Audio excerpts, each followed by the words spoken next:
Hey there, so today we have another video, and this is Darwin from Darwin's Beer Reviews, and we're doing a beer talk with a newly minted Certified Cicerone with Scott. You can see him at Vintage Beer Enthusiast on Instagram, and I thought we'd run through just some basic questions.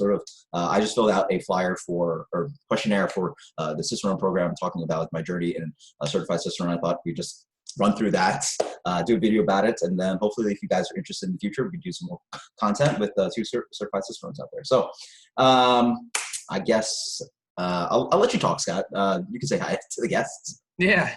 Hey, everybody. How's it going? I'll just talk a little bit. My craft beer sort of story is relatively short. I've really only been kind of into craft beer since about really very, very beginning of 2018.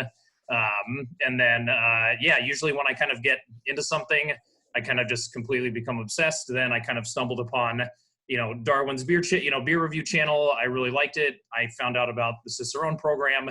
Then I felt really confident in taking it once I saw you go through it, kind of got to see how you did your testing, reached out to you. You were super helpful to me. And then, found out I passed back in January. So it's just been a couple of months. So just kind of trying to figure things out as I sort of try and transition into the craft beer scene.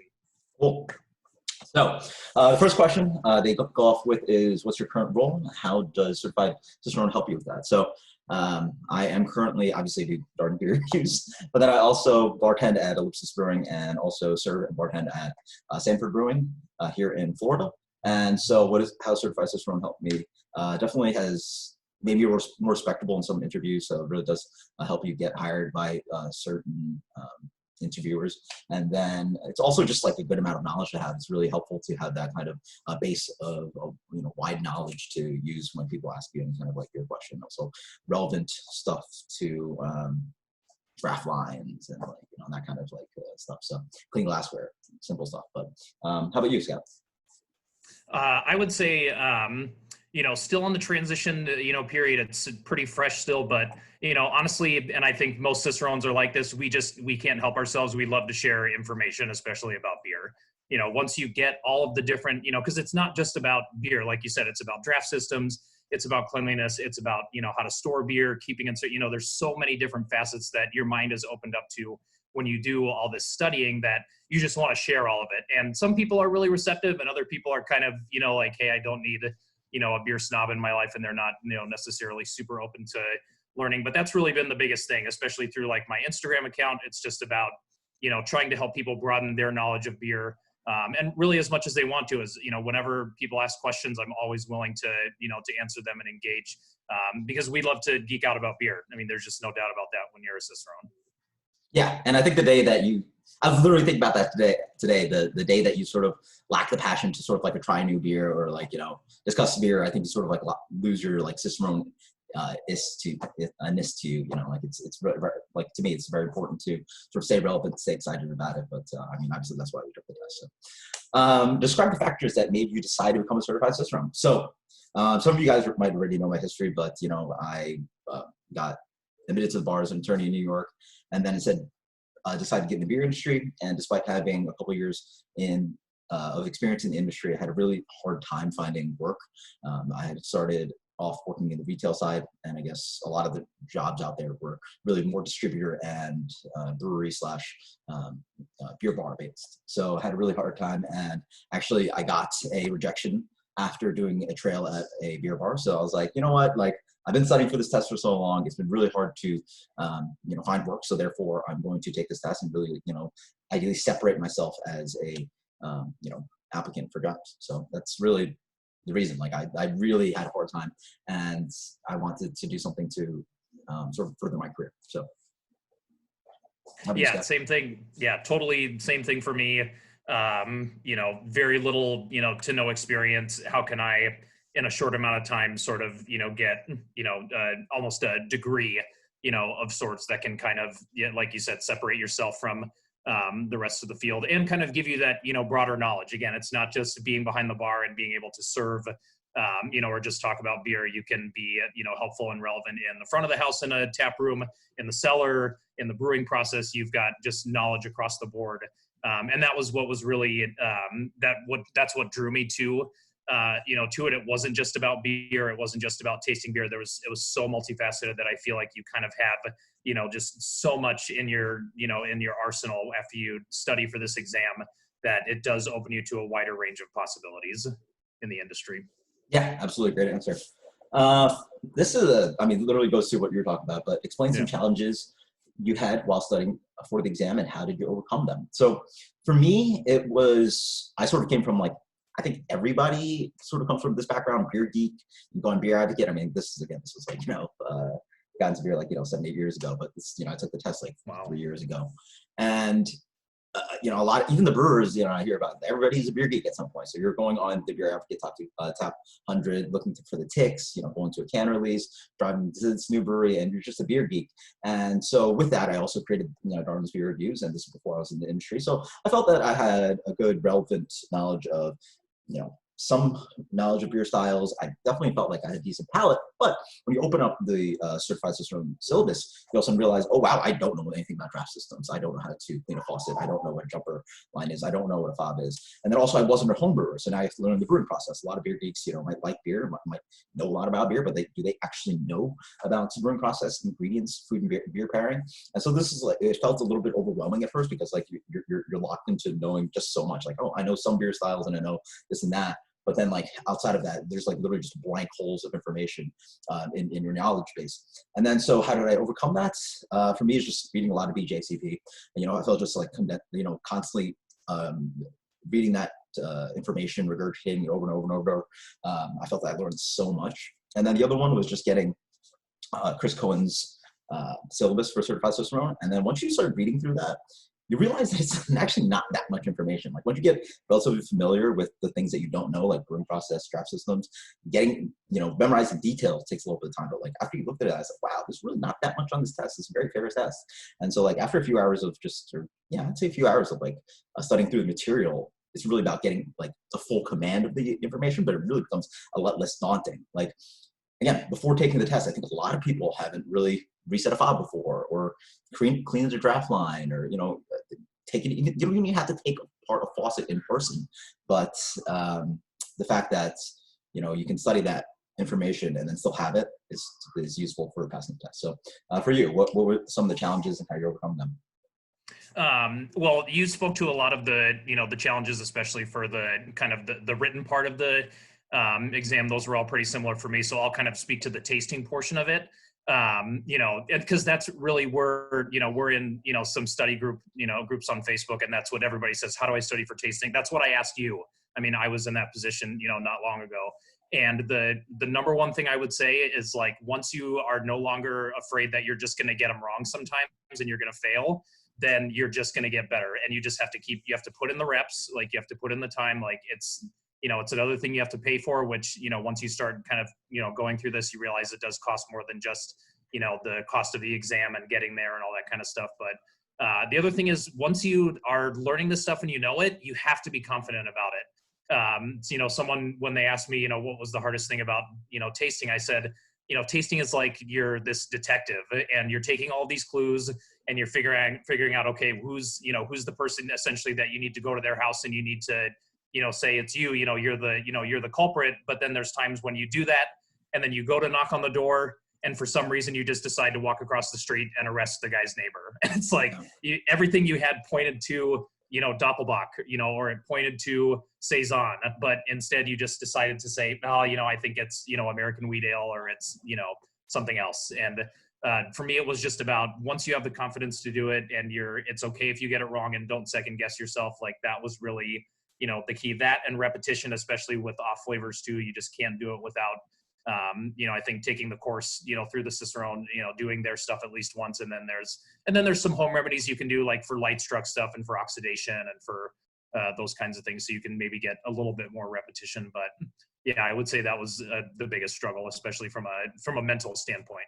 Mm-hmm. Yeah. Before we move on to the next question, I thought I wanted to just very quickly go through the format of the test. So it's I think they'd be 3 or 4 hours, something like that. It's a good Yeah. amount of time for a written portion. It's a lot of Yeah. fill in the blank, which is relatively easy if you know a good command of the material, and then it's a good amount of short answer and essays too. So once it gets to essays, you're really gonna have to know your knowledge and make points there. But it is a wide amount of information, and again, if you get Chris Cohen's study guide or just study tasting beer, you're gonna pass. Like it's just memorize the information, you have a good command of it. You're not going to have to get everything right. It's just a good command of it and should be able to pass the written portion.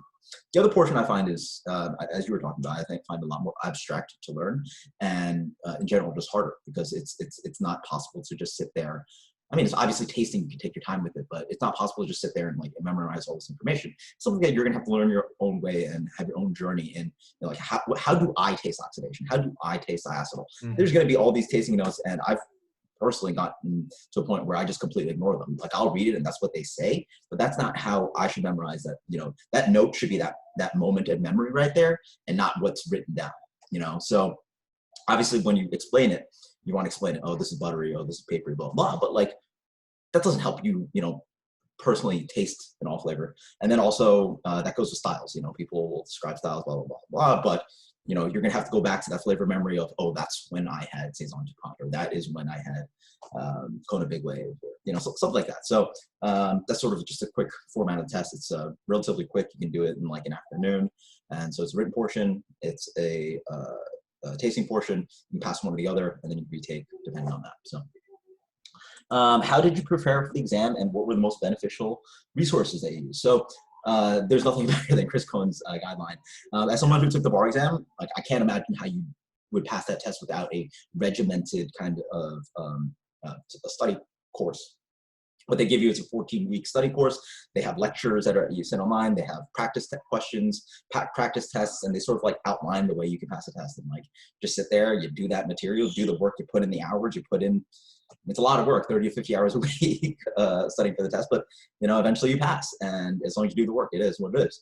And that's the same way for Certified Cicerone. I think I think Ray Daniels and or Pat Fahey, Master Cicerone have, is it Ray Daniels? Yeah, right? yeah, Ray Daniels and Pat. Yeah, you're right. Yeah. They've said like 100 hours. So if you just invest 100 hours of studying, this is so much time of really not that much material for that amount of time, and you're probably going to pass. And so just get Chris Cohen's outline. It sort of condenses all the different materials that you need. BJCP. Now, BJCP I'd still read, but it condenses pretty much tasting beer, I'd say, into what you really need to know. It's a spark notes of tasting beer for the exam. Yeah. And then the other resource is BJCP. Just get that on your phone and just like always read through styles. Like I don't think you can learn enough from that. It's just a really useful resource, not only for people trying to get certified Cicerone, but just have a decent understanding of the base knowledge of styles, beer, ingredients, history, blah, blah. It just has like so much information that you can really use. But how about for you? Yeah, well, and I would obviously echo all of that, and I would also say if you're gonna do that, I would say if you're on like a budget and you can just afford to do pay for the exam, Chris Cohen's thing is what, $60-$70 or something like that. I mean, it's pretty cheap. So like that's the best bang for your buck. But if you can afford to spend a little more, I actually really enjoy doing the Road to Cicerone course books. What I really found was really good in there were just the activities that they had you do, just kind of these guided things, especially with like tasting malts and things like that. It's really cheap just to go to your local homebrew shop and just get small amounts of malt. I mean, you're going to spend less than $5, to be able to taste like that.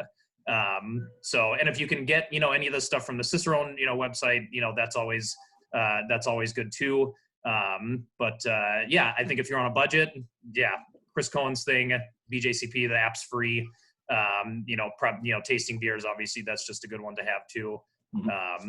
That's what I'd say. Nice. Yeah, I actually didn't do any of the Road to Cicerone stuff, but if you have the time and budget, it's a great way to that makes sense. And now I think of it, it's nice to like apply something outside of just paper and notes and books, right? Like, you can easily pass a test with just literally lock someone in a room with all the notes, but it's nice to maybe like do this activity, go out to buy this commercial style, go out to get this malt from the homebrew shop. So good idea. Yeah. The next question is, what are your goals with Certified Cicerone? So obviously mine were just to sort of, get ahead in the industry. Had a really hard time and I wanted to, find employment, and, I wasn't going to give up. I'd already invested a few years of my life into, this passion, and, just kept applying to places. And, thankfully, Certified Cicerone was something that could help me separate myself from other applicants. So how about you? Yeah, just kind of with the potential for career transition, that was really the big, driving force. And so the goal was just to, look for a job, kind of have a leg up, just hope to get just some experience. That's what everybody kind of wants. But I kind of didn't really know at first. I didn't really know what was out there, but then there was a job that they had listed out here. I'm out in Southern California, and it was for a position where you did part-time at the front of the house behind the bar, and then part-time in the cellar. And they also had a kitchen attached to the brewery as well. And the first thing I thought was like, that's just like, all your Cicerone powers like have a place to go, like you can do food pairing, you can do stuff, it just felt like I could use everything that I had learned in a place like that. So that would really be an ideal, kind of situation. Yeah. Cool. The next question is, in your opinion, how valuable is Certified Cicerone in those looking to boost their career? So I think the first one is that there's sort of a personal self-confidence about the knowledge that you have to know. So, I've talked to beer geeks, I've talked to brewers, I've talked to all kinds of people, beer reps. And honestly, the only people that I really enjoy, not only enjoy geeking out, but the people that I find I think offer respectable kind of knowledge are Certified Cicerones and brewers. Those are the most knowledgeable people in the industry by far. Obviously under that would be, beer distributors and bartenders. They just, they just don't have as much knowledge base behind them. So the confidence that you have in having that kind of knowledge, that you're just separated from 90% of the industry. I guess you're including all the brewers, but it's a large portion of the industry that just doesn't know as much as you. And so probably, almost nobody went to like beer school or anything unless you went to brewing school or something. Certified Cicerone is sort of that way of getting a degree in beer where you clearly show that you have a wide base of knowledge. In the same way, like any kind of industry you have, there are people that are self-taught, and that's great. And, there's definitely very smart people, same as brewers. They're, if you didn't go to brewing school, you're probably pretty smart because, read How to Brew by John Palmer, or you've, looked through the resources. But for those that are not brewers, a lot of people just don't know anything. I don't want to, disparage people in this industry, but there's a lot of people just don't have a solid base of knowledge. And thankfully, Certified Cicerone is a way to sort of like show that to people. And it's very quick that I can figure out, like, you know a little too much. Are you a brewer or Certified Cicerone? And that usually ends up being the answer. Because, I don't know if you've noticed that. Oh yeah, no, we can't. You can't hide it. Yeah. Yeah, you're just like, oh, that's Certified Cicerone, or that's a brewer. Yeah, exactly. Yeah, they know their stuff. So it's pretty interesting. That's how you separate yourself, and like, having that confidence walking into an interview or a job, or that's great. As for value for job prospects, my personal experience is that it was quite useful in New York City because I was actually hired by Certified Cicerones. A lot of potential people that are interviewing you don't know what Certified Cicerone is. They just know it as level 2. Like it's very ambiguous and doesn't really help your resume at all. But there are definitely people that will respect it because they're Certified Cicerones, and it really depends on your market. I moved down here almost a year ago. It didn't really help me that much here in the Orlando area. So that really depends. And then the other one that I recently learned to mention was that Ray Daniels was on Good Beer Hunting. He mentioned that Certified Cicerone, obviously it's strange and I didn't really think of it, but Certified Cicerone is ideally a way to highlight diversity in this industry.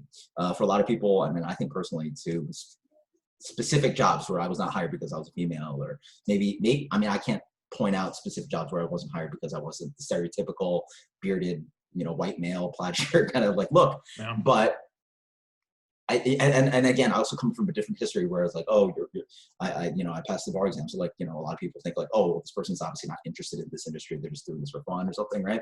Mm-hmm. Getting Certified Cicerone, I think, ideally shows that like, okay, well, you're trying to separate yourself from the other applicants that stereotypically fit into that mold of those people that work in the industry. And it really shows that you're passionate. Like, oh wow, like, I really do want to work in this industry. Like, try not to like dwell too much on like, race, gender, and like my history, job wise, stuff like that. Like my education history.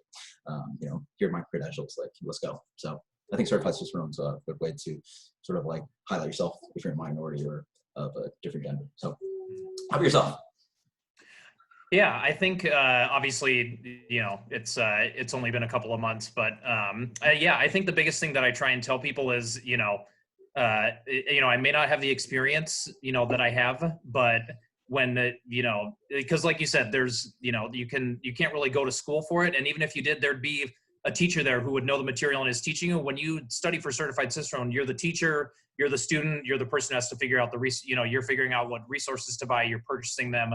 You have to put in a lot of, money, time, effort, miles to just, drive to breweries or to, and just time asking people if you can help them clean their draft systems.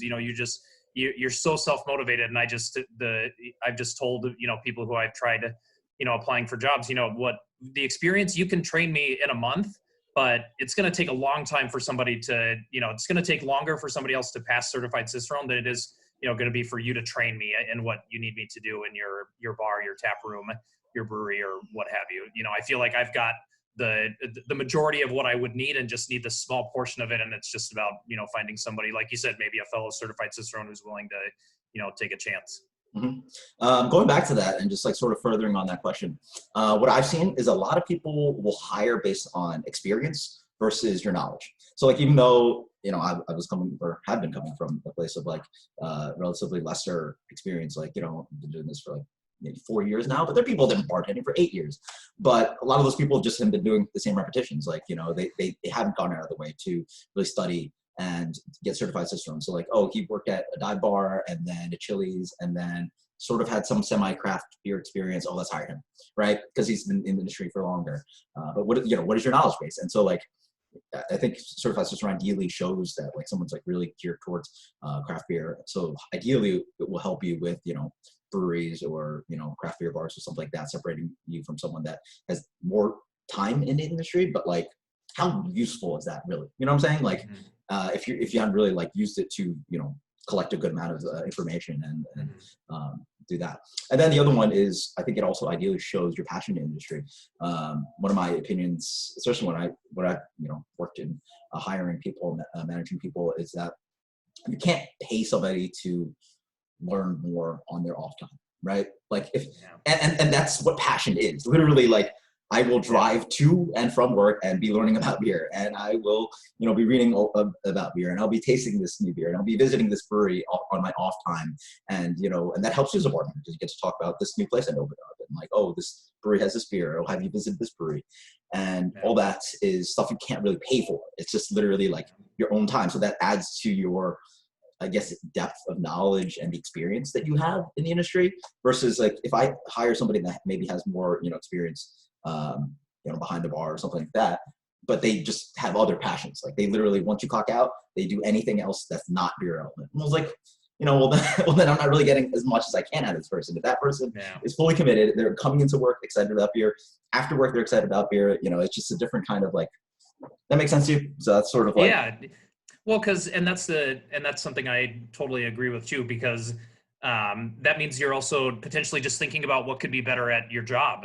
If somebody just said, I feel like, if your boss comes, they say, I feel like we're in a rut, you're working at a brewery, and you just say, you know what, I feel like we can really do something, kind of different. There's lots of people who have, let's say, membership programs, but I feel like, because of the knowledge that we have with this team, especially, being certified Cicerone, I feel like we can, take it a step above, and we can offer things that other programs don't. I feel like it kind of, like you said, it's like, these are things we're thinking about all the time. Like, how can things get better? We, have this, what's beer going to look like this year?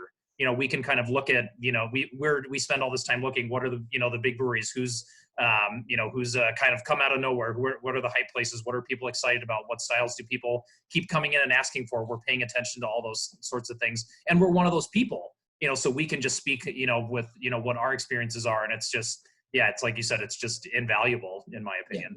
Yeah. I think it's not causation, but it's like, that's what it is. It's causation, but it's correlation. If you're a certified Cicerone, you're more likely to be geeky, that passionate, and really extend the job above what's called for you versus, people that probably, just, again, there's nothing wrong with it. Clock in, clock out. Don't worry about beer outside of it, right? Last question is, what's your top study tip for certified Cicerone? I mean, I think we already talked about it, but I mean, Chris Cohen's is pretty good, but I think I also do really enjoy BJCP.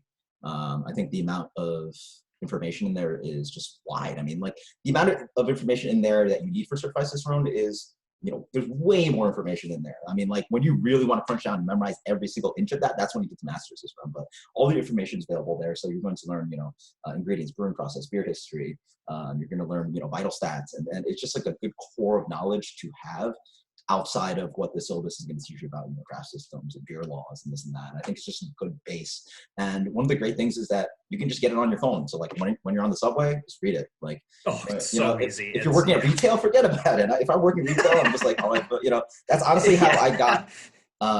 That's how honestly part of the reason why the job was so easy for me, because I worked at craft beer retail for a few years, and all I did was just read the app like constantly. And by the time it came to taking the exam, I obviously had to study like all the other relevant stuff that I needed. But the styles part, that was stupid easy. Like the best analogy I can make is that it'd be like a grown-up kid doing one of those diner it's just like circle this and like connect the dots. Yeah. I was going through this test. I was like, this beer stock section is way too easy. Yeah. And I guess that's just because if you're solid with BJCP, the test would be way easier for you. That's one of my top tips. How about for you? Yeah. So I'll give a specific thing that I did related to the BJCP, because after I took, because if you get Chris Cohen's study guide, the other thing you get is practice exams. And the thing I did, that I couldn't do was I actually couldn't finish the first exam I took of his because my hand hurt so bad from writing. And I realized I hadn't written like that for 20 years, since I was in like middle school. Yeah. And so I just decided I was going to look at a BJCP style and I was just going to write everything in the BJCP on a piece of paper.